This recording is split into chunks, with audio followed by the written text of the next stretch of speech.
Bismillahirrahmanirrahim. Wa ahsin kama ahsanallahu ilaik. Allah Subhanahu wa taala berfirman di dalam surah Al-Qasas, surah yang ke-28 ayat yang ke-77.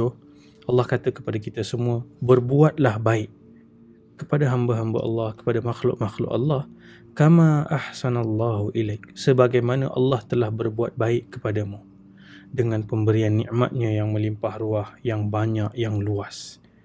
Saudara-saudari, tuan-tuan, puan-puan yang saya kasih sekalian, hari ini kita akan bincangkan dua nama Allah Subhanahu wa taala, Al-Bar dan juga Al-Muhsin.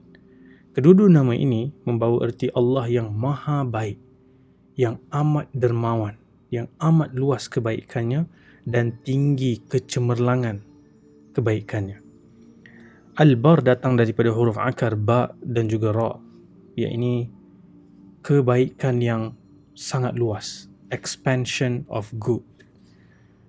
Bahkan kalau kita lihat, antara perkara-perkara yang luas di mata memandang adalah seperti padang pasir. Dan padang pasir dalam bahasa Arab disebut sebagai bariyah, kerana datang daripada huruf bara tadi yang membawa erti sangat luas. Dan Al-Ghazali rahimahullah, Imam Ghazali menyebut Allah Al-Bar adalah Tuhan yang melakukan kebaikan yang mana daripada Allah semata-mata bersumber segala kebaikan di tahap yang paling tertinggi. Dan kebaikan ini merangkul semua aspek kebaikan yang kita boleh fikirkan, yang zahir maupun yang batin.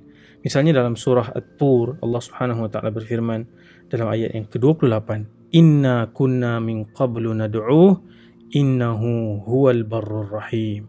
Allah merakamkan ucapan satu golongan yang menyebut, sesungguhnya kami dahulu tetap menyembah Allah dan memohon pertolongannya, kerana sesungguhnya innahu huwal barrur rahim, kerana dia sahajalah yang sangat melimpah kebaikan, ihsannya, lagi maha mengasihani. Dan apabila kita sebut tentang al-bar ataupun al-bir, ini satu konsep yang sangat luas di dalam teks dan juga perbincangan ilmu-ilmu Islam yang sangat luas. Dan salah satu yang saya fikir kita boleh ambil pengajaran untuk kita amalkan dalam kehidupan seharian kita ini adalah satu hadis Nabi SAW yang direkodkan oleh Imam Bukhari dalam Adabul Mufrad, yang mana hadis ini berbunyi, Nabi SAW berpesan kepada kita, alaikum bis-sidq, ke atas kamu untuk sentiasa bersifat benar, bercakap benar, berbuat yang benar. Dan Nabi kata sallallahu alaihi wasallam, fa inna sidqa yahdi ilal bir, kerana kebenaran, kejujuran itu akan membawa kita kepada albir, kepada kebaikan, kepada goodness. Dan albar juga mengandungi maksud kebenaran, truthfulness, ia terkandung di dalam albar. Maka Nabi SAW kata, kamu mesti jujur, kamu mesti bercakap benar, kerana kebenaran itu membawa kamu kepada kebaikan. Wa innal birra yahdi ilal jannah, dan kebaikan itu akan membawa kamu ke syurga Allah Subhanahu wa taala. Moga Allah Subhanahu wa taala tuliskan nama kita semua dalam kalangan orang-orang yang mendapat tempat di syurga Firdaus yang tertinggi. Kemudian Nabi SAW sebut, wa innar rajula yasduqu hatta yuktaba indallahi siddiqan. Apabila seorang lelaki ataupun seseorang itu sentiasa melazimi bersifat benar, bercakap benar, sehingga nanti Allah Subhanahu wa taala akan tuliskan dia itu sebagai siddiqan, orang yang benar. Dan Nabi pesan lepas tu, wa iyyakum wal kadhib, dan Nabi berikan amaran, berhati-hati dengan menipu, kerana al-kadhib yahdi ilal fujur, dia membawa kepada kejelekan, keburukan, kejahatan. Dan wal fujura yahdi ilan nar, dan kejahatan ini akan membawa manusia ke neraka Allah Subhanahu wa taala. Moga Allah Subhanahu wa taala haramkan wajah kita semua daripada api neraka. Wa innar rajula la yakdhibu hatta yuktaba indallahi kadzaban, sehingga satu orang itu suka menipu sehingga Allah menuliskan dia sebagai seorang yang penipu. Dan kita pun dalam pergaulan, kita boleh bezakan orang yang bercakap benar dan orang yang suka menipu, yang suka pusing, yang sentiasa kita tak boleh percaya dia, sehingga manusia pun menggelar dia, oh kalau dia ni cakap, dia ni mesti tipu. So sehingga di sisi Allah pun orang yang seperti ini akan dituliskan sebagai penipu. Ini satu ujian juga kadang-kadang dalam suasana kehidupan kita hari ini. Apabila kita bercakap benar, kita mungkin tidak disukai, kita mungkin tidak popular, tetapi itulah dia syarat untuk memiliki albir, kebaikan yang kemudian itu akan membawa kita ke syurga Allah Subhanahu Wa Taala. Itu nama Allah Al-Bar, dan kita mencontohi, meneladani nama Allah Al-Bar itu dengan kita bersifat benar. Dan tentunya ada banyak lagi aspek albir ini dalam Quran dan juga dalam hadis-hadis Nabi, dan tentu dalam masa yang terbatas ini kita tidak dapat ulas ke semua dimensi dan sudut-sudut yang berbeza. Nama Allah yang kedua yang kita sebutkan dalam episod ini adalah Al-Muhsin. Tuhan yang maha memberikan kebaikan dan excellence, ihsan. Ihsan ini satu konsep yang lebih tinggi daripada adl, daripada keadilan. Kerana Allah Subhanahu Wa Taala belas ihsan, bagi peluang. Kalau Allah bersifat adil, entah berapa banyak hukuman yang telah turun kepada kita disebabkan dosa-dosa, kezaliman, kederhakaan yang kita telah lakukan. Tapi Allah Subhanahu Wa Taala berikan masa, berikan tangguh, berikan peluang-peluang yang begitu banyak untuk kita mengubah hala tuju dan mencari kembali jalan pulang kepada Allah Subhanahu Wa Taala. Muhsin daripada hak, sin dan juga nun, dan dia membawa maksud excellence. Excellence. Allah Subhanahu Wa Taala suka hamba-hambanya yang apabila melakukan sesuatu, dia lakukan dengan ihsan, bersungguh-sungguh, to the very best level. Dan Allah Subhanahu Wa Taala sebut dalam di dalam surah As-Sajdah, surah yang ke-32 ayat yang ke-7, alladzi ahsana kulla syai'in khalaqah, yang menciptakan setiap sesuatu, kulla syai', dengan penuh ihsan, dengan penuh excellent, dengan sebaik-baiknya. Wa bada'a khalqal insani min tin, dan dimulakannya kejadian manusia itu berasal daripada tanah. Dan kalau kita boleh gabungkan konsep albir dan juga ihsan, dan kalau kita lihat dalam kehidupan keseharian kita dengan pelbagai bentuk relationship yang kita ada kan dengan manusia, dan yang menduduki tahta puncak daripada prioriti untuk kita melakukan albir, kebaikan dan ihsan dengan excellence adalah dengan kedua ibu dan ayah kita. Dan ini hal yang banyak kali disebut dalam Al-Quran, tapi kalau kita lihat dalam ayat surah Al-Isra, surah yang ke-17 ayat yang ke-23, ia dinyatakan dengan jelas agar kita semua yang mempelajari nama-nama Allah Subhanahu Wa Taala, yang mana impactnya ataupun kesannya daripada kita mempelajari, meneladani nama-nama Allah Subhanahu Wa Taala yang husna, yang paling indah, yang paling sempurna, adalah kita memperlihatkan akhlak, tingkah laku yang sangat baik. Dan itu mesti bermula daripada tingkah laku, akhlak kita dengan ibu dan ayah kita.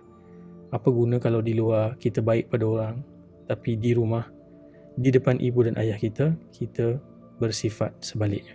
Allah Subhanahu Wa Taala berfirman dalam surah Al-Isra ayat yang ke-23, wa qada rabbuka alla ta'budu illa iyyah wa bil walidaini ihsana, dan Tuhanmu telah perintahkan supaya engkau tidak menyembah melainkan kepadanya semata-mata.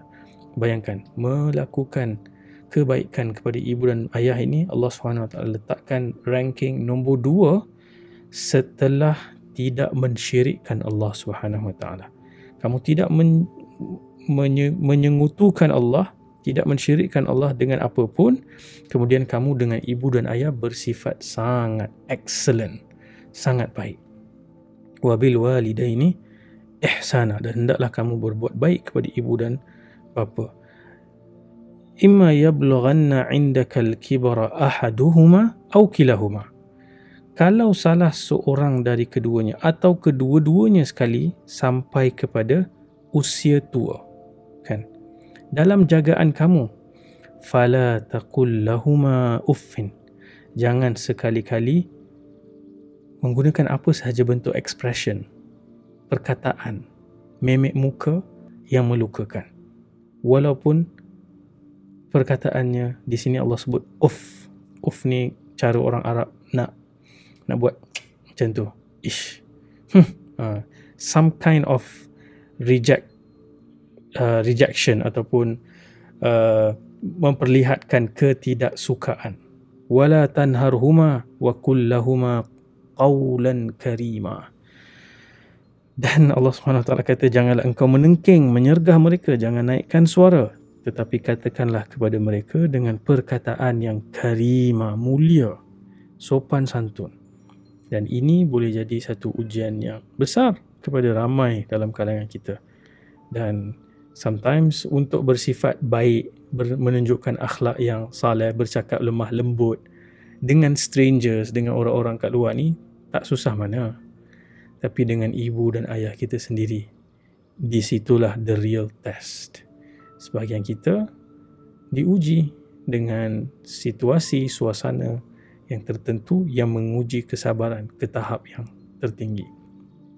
Dan tak guna kita belajar besar, kita belajar tinggi-tinggi agama, berpenampilan agama, tetapi kita fail dekat bagaimana kita treat ibu dan ayah kita. So dengan kita belajar nama Allah Al-Bar dan juga Al-Muhsin ini, moga-moga kita dapat terjemahkan dalam segala tingkah laku kita. Bermula nombor satu adalah kepada ibu dan ayah kita. Sehingga apabila ada seorang lelaki ni datang bertemu dengan Ibnu Abbas radhiyallahu an, dia telah melakukan satu dosa yang sangat besar, dan dia nak tanya kepada Ibnu Abbas radhiyallahu anhuma apa cara dia nak redeem diri dia. Dia nak bertaubat dan dia nak melakukan kebaikan-kebaikan untuk menampung dosa-dosa yang telah dilakukan. Dan pertama yang ditanya oleh Ibnu Abbas adalah, Ibnu Abbas bertanya, adakah engkau masih mempunyai ibu atau ayah atau kedua-dua mereka yang masih hidup? Dan lelaki ini beritahu tak ada. Kemudian Ibnu Abbas memberikan beberapa option lain. So orang yang duduk di situ bertanya kepada Ibnu Abbas, wahai Ibnu Abbas, kenapa kau tanya dulu sama ada dia ada ibu dan ayah atau tak? Kerana Ibnu Abbas menjawab, aku tidak tahu satu kebaikan yang lebih tinggi kedudukannya daripada berbuat baik kepada ibu dan ayah. Jadi kita pun sudah berada di penghujung Ramadan, menjelang Lebaran. Siapa-siapa yang telah bersiap untuk pulang ke kampung halaman, kita mesti spend the quality time tu dengan ibu dan ayah.